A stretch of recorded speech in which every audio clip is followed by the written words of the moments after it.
दोस्तों, अगर आप लोग भी मेरी ही तरह एक मिडिल क्लास फैमिली से बिलोंग करते हैं और लाइफ में कुछ बड़ा करना चाहते हैं तो ये वीडियो देखो मैं दिल से बना रहा हूँ। और ये वीडियो उन सब लोगों के लिए है जिन लोगों को अभी तक रोड मैप क्लियर नहीं है कि वो लाइफ में कुछ बड़ा कैसे करेंगे।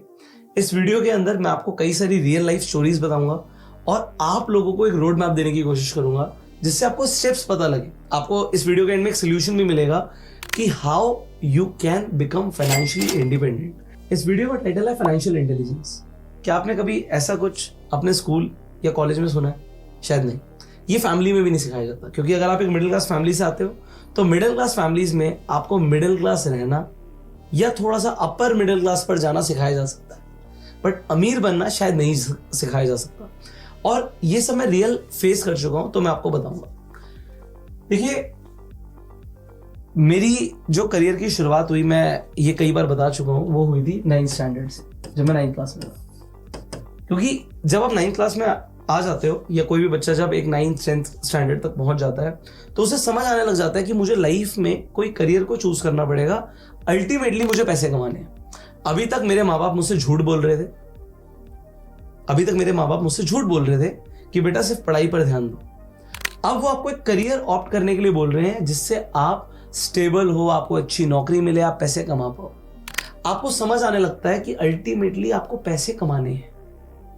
चाहे माँ बाप आपको बोल रहे हैं बेटा पैसे के बारे में मत सोचियो, हम करेंगे तेरे लिए, बट आपको घर की परिस्थिति दिखती है कि ultimately it is all about making money. मुझे 9th क्लास में समझ आया था, हो सकता है कुछ लोगों को ग्रेजुएशन के बाद भी ना समझ आए, तो वो आपके ऊपर है भाई, आपकी फैमिली आपके साथ है, आपको पता होना चाहिए। बट ज्यादातर लोग मिडिल क्लास फैमिली से आते हैं जो ये वीडियो देख रहे हैं। ऐसा मैंने क्या किया 9th स्टैंडर्ड में जिसने मेरे माइंडसेट को थोड़ा सा शिफ्ट किया? मैंने किताबें पढ़नी शुरू करी। सच बताऊं, उससे पहले मैंने किताबें नहीं पढ़ी थी। जो मैं 8th क्लास तक पढ़ता था वो बस ट्यूशन में डांट के या स्कूल में टीचर्स बोल के जो पढ़ा देते थे बस वही पढ़ता था। खुद से कभी किताब पढ़ूं ऐसा नहीं हुआ था। 9th क्लास से मैंने पढ़ना शुरू किया। एक किताब मैंने पढ़ी, रिच डैड पुअर डैड। हो सकता है कई लोगों ने पढ़ी हो, बट इसे सिर्फ मैंने पढ़ा नहीं, मैंने समझा। तो इस बुक में रॉबर्ट कियोसाकी ने बहुत सारे कॉन्सेप्ट दिए। मैंने आपको इस बुक के ऊपर पहले भी कई बार बात करी है, बट इस बुक में एक बहुत इंपॉर्टेंट शब्द है जिसका नाम है कैश फ्लो। अब कैश फ्लो के बारे में मैं आपको आज इस तरीके से समझाऊंगा कि आपको यह समझ आ जाएगा कि अगर आपको अमीर बनना है तो आप कैसे बनोगे, और जो आदमी गरीब है, मैं यहां पे कैश फ्लो लिख देता हूं, उसका कैश फ्लो कैसे रहता है। जो आदमी गरीब है, जो आदमी गरीब की जगह मिडिल क्लास है, थोड़ा ही फर्क होता है इन दोनों में। जो आदमी मिडिल क्लास है उसका कैश फ्लो कैसे रहता है, और फाइनली जो आदमी अमीर है उसका कैश फ्लो कैसे रहता है। सो जो आदमी गरीब है, कहीं ना कहीं से वो कोई जॉब करे, अल्टीमेटली वो पैसे कमाएगा। सो कैश कहीं ना कहीं से लेकर आ रहा है।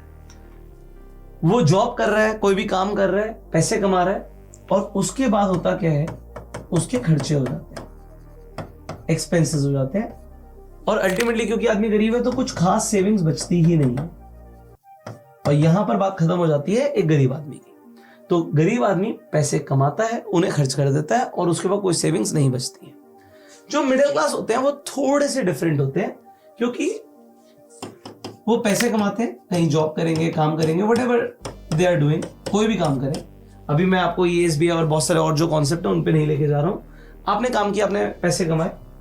अब यहां पर दो चीजें होती है, एक तो खर्चे तो होते ही, दूसरा यहां पर कुछ लायबिलिटीज होती है। जैसे कि मैं कहता हूं EMI है, कोई गाड़ी की किस्त होगी, कोई घर की किस्त होगी, कोई फोन की किस्त होगी, आपकी EMIs है।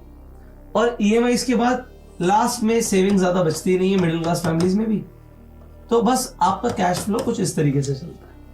तो अभी तक आपने कुछ ऐसे ही देखा होगा अपने आसपास भी कि जो आदमी गरीब है पैसे कमाता है, खर्च कर देता है, सब खत्म।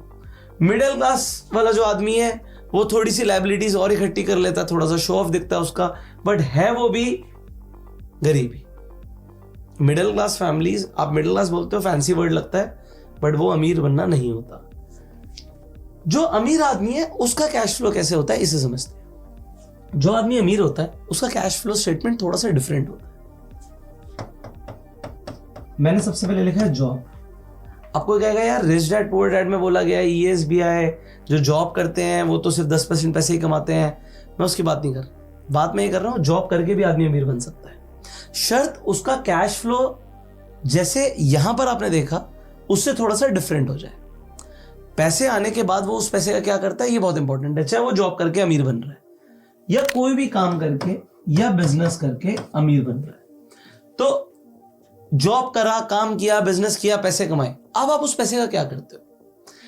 गरीब आदमी स्टारबक्स में जाके कॉफी पी लेता है। आपको गरीब आदमी स्टारबक्स में कॉफी पीता है, क्या बात कर रहे हो?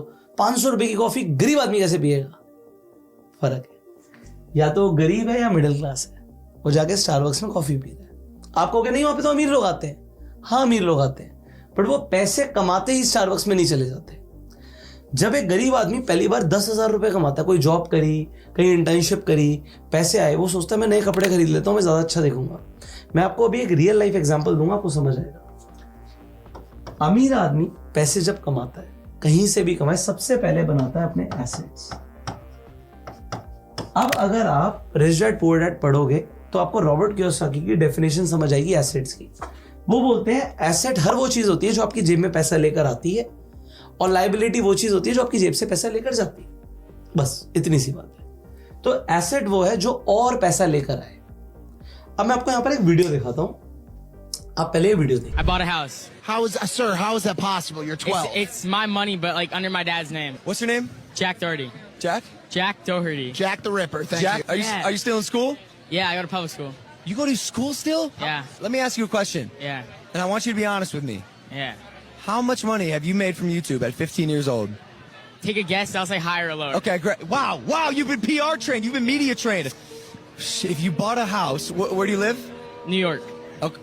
Manhattan. Where Where in No, not in Long Island. But the house isn't in Long Where Island. in Long Island? Where'd you buy the house, kid? I'm in like Tennessee or something. I'm not sure. You bought a house in Tennessee. Why? Because Randomly? that's where like the ROI is the highest. ROI. What, kid? Return on investment. Who are you? Yeah. What's your current CPM? Like 7. You got. How does he know what I that don't is? even know what that means. How do you bro. know? Who are you? All right, listen. Yo, look at guys, my boy. $500,000. Higher. You've made more than this 15-year-old kid has made more than $500,000. $882,000. A little higher. बच्चे ने अपना घर खरीद लिया, इतने पैसे कमा लिए, यूट्यूब से कमा लिए। इंपॉर्टेंट ये नहीं है, मैंने आपको ये वीडियो इसलिए नहीं दिखाई, मैंने इसलिए दिखाई है कि उस बच्चे को ROI रिटर्न ऑन इन्वेस्टमेंट का मतलब पता है। उस बच्चे को ये पता है कि पैसे कमाने के बाद खर्चा नहीं करना। उसने गाड़ी नहीं खरीदी, उसने फरारी नहीं खरीदी, उसने घर खरीदा, एक प्रॉपर्टी खरीदी, और घर खरीद के भी उसे पता है रिटर्न ऑन इन्वेस्टमेंट क्या होता है। तो कहने का मतलब है फाइनेंशियली इंटेलिजेंट वो आदमी है जिन्हें इन कॉन्सेप्ट्स का मतलब पता है। अब रॉबर्ट कियोसाकी के अकॉर्डिंग घर लाइबिलिटी होती है उनके अकॉर्डिंग, बट वो ये तब बोलते हैं जब आप उसी घर में रह रहे हो।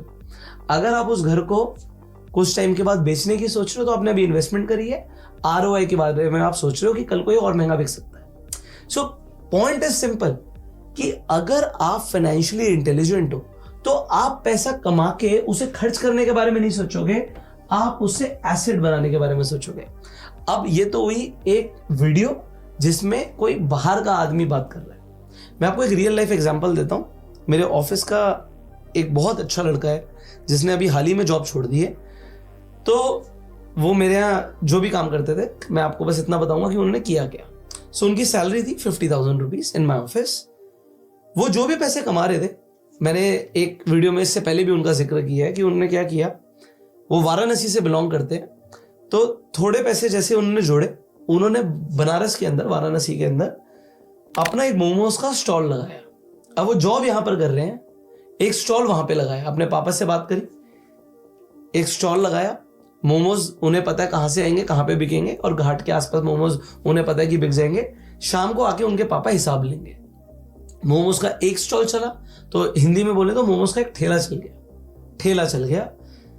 एक ठेला चला, इन्वेस्टमेंट लगी होगी 10-20 हजार रुपए कुछ, उन्होंने लगा दी। एक ठेले से पैसे आने शुरू हो गए, पैसे रिकवर हो गए, एक और ठेला लगा दिया, फिर एक और ठेला लगा दिया। अब जॉब यहां पर कर रहे हैं, बट करते करते मोमोज के स्टॉल लगाते चले गए।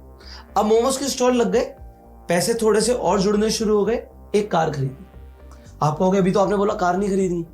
उन्होंने कार खरीदी, उनके फादर एक होटल के अंदर जॉब कर रहे थे। तो उन्होंने क्या बोला कि पापा मैं गाड़ी खरीद रहा हूं ईएमआई के ऊपर। आपके होटल में जो गेस्ट आते हैं उन्हें वाराणसी घूमना होता है, बनारस घूमना होता है, काशी विश्वनाथ के मंदिर भी जाना होता है, तो एक ड्राइवर हम रख लेते हैं, 15-20 हज़ार रुपए लेगा। यहाँ पर देखो गुड़गांव में, मुंबई में सैलरी ज्यादा होती है, जो छोटे शहर होते हैं वहां पे लोगों की सैलरीज भी कम होती है, तो 15,000 रुपए में उन्हें ड्राइवर मिल गया। अब वो ड्राइवर होटल से गेस्ट को पिक करता है, पूरा बनारस घुमाता है और वापस होटल छोड़ देता है। ये उस ड्राइवर की जॉब है। अब यहां पर पापा ये सारे ऑपरेशंस को आराम से मैनेज कर सकते हैं। अब पापा हो सकते हैं, कोई भी हो सकता है। मैं आपको एग्जांपल क्या दे रहा हूं कि एक आदमी जो जॉब कर रहा है वो अमीर कैसे बन रहा है, मैं आपको समझाता हूं। अब एक गाड़ी उनकी होटल से गेस्ट को लेकर जा रही है, पैसे बनने शुरू हो गए, एक और गाड़ी खरीद ली ईएमआई के ऊपर। अब ईएमआई भी भरी जा रही है, पैसे भी आ रहे हैं और धीरे धीरे बिजनेस को बढ़ाया जा रहा है। अब आप देखो वो आदमी इतना वेल एजुकेटेड है, बट क्या वो खुद मोमोज का ठेला चला रहा है? हाँ वो चला रहा है। ऐसा नहीं है कि वो मोमोज के ठेले पे जाके खड़ा होने में शर्म आ रही है उसे। जब शाम को अगर हिसाब लेने जाना है तो पापा चले गए, अगर वो छुट्टी लेके बनारस गया हुआ है तो वो भी जाके खड़ा हो रहा है। वो देख रहा है कि कस्टमर आ रहे हैं, क्या डिमांड कर रहे हैं, किस चीज की डिमांड आ रही है। अब ये जो एग्जाम्पल मैंने आपको दिया है किस लिए दिया? जॉब करी, पैसा कमाया। क्या नया आईफोन खरीदा? नहीं। क्या अपने लिए गाड़ी खरीदी? नहीं। क्या अपने लिए कोई नई बाइक खरीदी? नहीं। जॉब से पैसे आए, इंसेंटिव आया, कुछ भी आया, पैसे कमाने के बाद एसेट क्रिएशन पर ध्यान दिया गया। ऐसी कौन सी चीज है जो पैसे लाकर दे सकती है? देखो अपना क्रिएटिव माइंड यूज करो। एक आदमी ने अपना क्रिएटिव माइंड यूज किया। मैं आपको बता दूं कि आप क्या कर सकते हो? नहीं हो सकता। आप बहुत सारी ऐसी चीजें कर सकते हो जो मैं सोच भी नहीं सकता। Think about. ये वीडियो है आपको एक डायरेक्शन देने के लिए कि अगर एक आदमी 10,000 रुपए भी कमाता है, और 10,000 इंडिया में कोई भी कमा सकता है, तो 10,000 कमाने के बावजूद भी आप 2,000 रुपए की टी शर्ट लेकर आ रहे हो, या आप ये सोच रहे हो कि इस 10,000 का 20,000 कैसे किया जाए। अब देखो मैं आपको एक और रियल लाइफ एग्जांपल देता हूं। जब मैं कॉलेज में था तो मैं खुद बहुत सारे कोर्सेज, वर्कशॉप, बहुत सारी चीजें करता था। तो एक ऐसा प्रोग्राम था जहां पर बहुत सारे कॉलेज के बच्चे थे, उनके ना ग्रुप बना दिए गए। तो 20-20 लोगों के ग्रुप बनाए गए और ग्रुप में हमें क्या बोला गया कि अपने सारे पैसे, वॉलेट, फोन एक जगह लॉकर में रख दो, और जो भी आपके पैसे हैं उसमें से 100 रुपए निकालो। तो 20 लोगों का ग्रुप था, 100 रुपए से कितने हो गए? 2,000 रुपए हो गए। अब 2,000 रुपए जो इकट्ठे हुए हैं, आप लोग ग्रुप में बाहर जाएंगे, आपको 2 घंटे का टाइम मिल रहा है, ये पैसे बढ़ाकर लाने, कोशिश करनी है इन पैसों को डबल करने की। कितने घंटे में? 2 घंटे में पैसों को डबल करने की। अब मैं आपको पहले बता देता हूं कि मैंने 2 घंटे में डबल नहीं किया, मैंने 10 गुना किया था पैसों को। 10 गुना किया था। ऑलमोस्ट मेरे हिसाब से 18,000 या 20 नहीं हुए होंगे, 18,000 रुपए कर दिए थे। कैसे किए थे वो मैं आपको बताने वाला हूं। सो हम बाहर गए, हम एक ग्रुप में गए। बाहर जैसे हम आए, धूप हो रही थी, और ये जगह है कमला नगर मार्केट, दिल्ली के अंदर, दिल्ली यूनिवर्सिटी के पास ही पड़ती है। तो कमला नगर मार्केट में हम खड़े थे, धूप हो रही थी, दोपहर का टाइम था।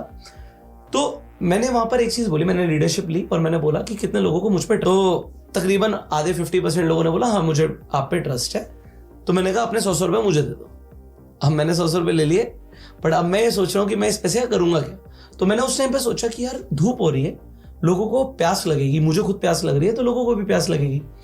अगर मैं पानी की बोतल खरीदूंगा तो वो पहले ही 20 रुपए की आती है, उसमें कितने का बेच पाऊंगा।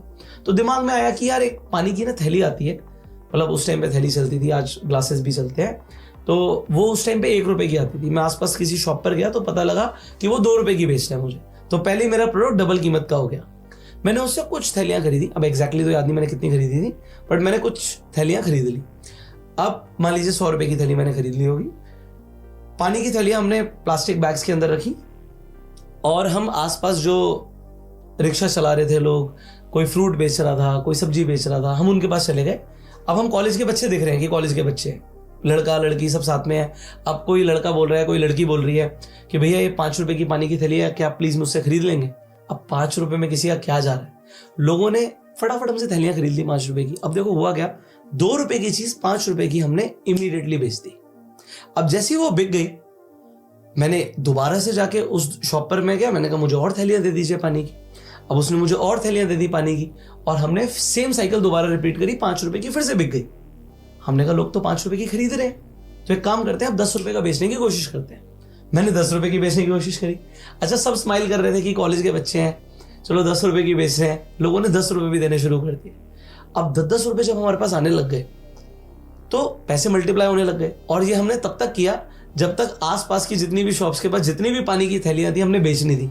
अब जब हमने सारी बेच दी, हमारे पास हो गए तकरीबन, मैंने बोला आपको 18,000 रुपए से ऊपर हो गए, तो हमें हो गया कि भैया ये काम हो गया। और ये काम हमने 2 घंटे नहीं, 1-1.5 घंटे में ही कर दिया। आधा घंटा तो फिर हम मार्केट घूम रहे थे, हमने कोई पैसे खर्च नहीं करे। तो हमें जाके जो हमारे इंस्ट्रक्टर थे उन्हें जाके बताना था हमने कितने पैसे कमाए हैं। But we were second. हम जो हमारा ग्रुप था वो सेकेंड आया। फर्स्ट कौन आया? जो फर्स्ट ग्रुप आया वो रोजेस बेच रहा था। तो कमला नगर मार्केट में बहुत सारे कपल्स भी निकलते हैं, तो उन्होंने 10-20 रुपए के गुलाब खरीदे होंगे और 100-100, 150-150, 200 रुपए के बेच दिए। तो वो भी उन्होंने किया। But they did business. But what other groups did? कुछ ग्रुप्स ने किसी रेस्टोरेंट में चले गए, वहां पे आलू छीलने लग गए। कुछ लोग घरों में चले गए, सफाई करने लग गए। कोई ग्रुप सड़क पे जाके डांस परफॉर्म करने लग गया, कोई गाना गाने लग गया। तो जिसे जो आता था उन्होंने किया। बट एक चीज मैं आपको बताऊं, जब हमारे पास एक टाइमलाइन था पैसे कमाने का, सब पैसों को बढ़ाकर आए, सब के सब पैसों को बढ़ाकर आए, क्योंकि एक टाइमलाइन था, एक डेडलाइन थी कि 2 घंटे में पैसे को एटलीस्ट डबल कर आना है। तो आपको मैं यहां पर ये समझाना चाहता हूं, वहां पर उस वक्त कोई गिल्ट नहीं था, कोई ये नहीं था कि हम कोई बड़ा काम कर रहे हैं, छोटा काम कर रहे हैं, हमें तो टास्क मिला हुआ है, हमें वो करना है। जब आप काम को, कोई भी प्रोफेशन हो, कोई भी काम हो, चाहे मोमोज का एग्जांपल लिया मैंने, चाहे वो समोसा बेचने से लेकर चाय पिलाने से लेकर कुछ भी काम हो, आप काम को छोटा बड़ा मत समझो। देखो पैसे तो है ही नहीं ना, अगर हम मिडिल क्लास फैमिली से तो पैसे नहीं है, तो कोई शर्म नहीं होनी चाहिए। थिंक अबाउट कि आप कोई भी काम करके एसेट कैसे क्रिएट कर सकते हो, और इस एसेट से आपको जो पैसा आएगा इससे आप एक्सपेंस कीजिए। तो खर्चा करने में कोई दिक्कत नहीं है। पॉइंट यहां पर यह है, जो आप खर्चा कर रहे हो वो आप पैसे कमाते ही कर रहे हो, या पैसे से आपने एसेट क्रिएट करे, एसेट से जो पैसा है उससे खर्चा कर रहे हो। देखो पहले के टाइम में जनरेशंस लगती थी अमीर बनने में। अगर आप एग्जाम्पल के लिए देखो, आज बनिया कम्युनिटी है या जैन कम्युनिटी है, सो बनिया बेसिकली मर्चेंट्स होते हैं, मतलब जो ट्रेड करते हैं। तो आपने पहले के टाइम में देखा होगा, लाला जी दुकान पर बैठे हैं, बनियान पहन के बैठे हुए हैं, कंजूस हैं एकदम, पैसा खर्च नहीं करते। बट आज उनके बच्चे मर्सिडीज में घूम रहे हैं, क्योंकि एक पूरी जनरेशन लगी उस पैसे को जोड़कर, कंपाउंड कर कर अमीर बनने में। बट आज उनके बच्चे बहुत अच्छी लाइफ जी रहे हैं। बट अगर आप आज टेक्नोलॉजी को देखोगे, आज इंफॉर्मेशन को देखोगे, ये जो सिंपल सी चीज आपको बताई है ना मैंने, इसे सीखने में लोगों को जिंदगी निकल जाती है। कोई नहीं बताता कि एसेट क्रिएट करने होते हैं, ये बहुत छोटी सी चीज है। बट यही एक तरीका है अमीर बनने का, और कोई तरीका नहीं है।